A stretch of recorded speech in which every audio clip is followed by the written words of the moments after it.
Salut, moi c'est Ryan Tehami, réalisateur, scénariste du film Talk Show et vous êtes bien sur le courrier de l'Atlas.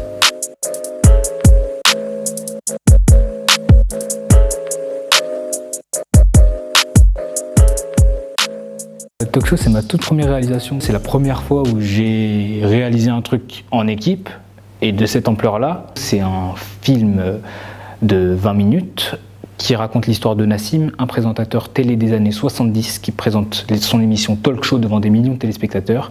Il est confronté au retour de son vieil ami Oumar à qui il doit rendre des comptes pour trahison. Moi, j'ai comme Oumar vécu une trahison de la part de quelqu'un que je considérais comme un ami. Et il m'a trahi beaucoup pour son image et pour sa personne, pour son bien-être.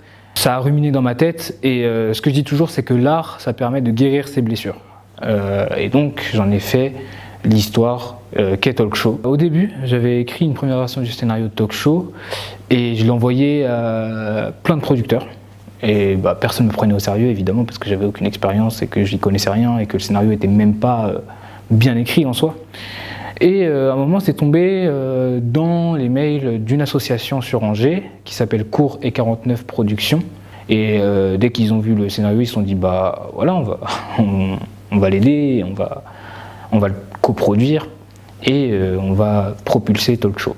Le début, c'était il y a 3 ans déjà. Il y a eu des ateliers d'écriture dans lesquels j'ai pu réécrire Talk Show, notamment grâce à David Joubar, qui m'a beaucoup aidé sur l'écriture. Il y a eu aussi des ateliers de réalisation, il y a eu plein de tournages de Cours 49, donc j'ai été sur les tournages pour apprendre chaque métier de l'image en fait. J'ai mis des annonces sur des sites de casting, j'ai fait passer un casting, et il y en a un qui sortait du lot, qui avait la vibe années 70, présentateur des années 70, et qui avait ce regard un peu malicieux quand il voulait.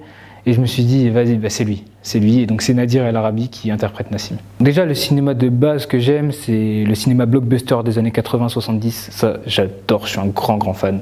Quand ça s'explose de partout, quand il y a des gros acteurs comme Stallone, j'adore. Je pense à Jurassic Park, à La Forêt d'Émeraude, Truman Show, et surtout, mon film préféré, c'est L'Histoire sans fin. Et puis même des films moins explosifs comme Scarface. J'adore aussi les films d'animation. Je ne veux pas être original, je cite Miyazaki, le dernier Spider-Man aussi.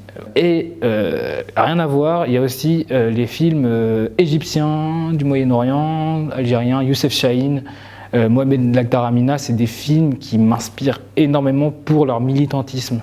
Pour le cinéma égyptien, j'avais quand même un œil particulier parce que j'ai quand même une attache avec les pays d'origine de mes parents. Mon père a immigré d'Algérie à Londres pour faire ses études et ma mère, elle était infirmière et donc elle a été à Londres et ils se sont rencontrés là-bas. Je suis né là-bas, mais par contre on a immigré à Angers après pour rejoindre ma famille du côté de ma mère. Et donc je voulais vraiment creuser ça pour pas dire juste ouais je suis d'origine maghrébine, je suis d'origine arabe. Non, en fait, il faut aller plus loin. Il fallait que je comprenne aussi les enjeux sociétaux de cette période, il fallait que je comprenne comment pensaient les gens. Et donc je me suis dit, vu que j'adore le cinéma, je suis amoureux du cinéma, je vais regarder ce qui se fait en cinéma là-bas. Et ce qui est ressorti, ça a été Youssef Chahine d'abord, donc je me suis fait tous les Youssef Chahine, et puis après j'ai creusé, et je me suis fait ma culture comme ça. Comment je m'espère dans 10 ans, j'espère déjà avoir fait mon premier long métrage et qu'il ait fonctionné et que le public attende mon second, mon troisième. Voilà, comment je me vois dans 10 ans.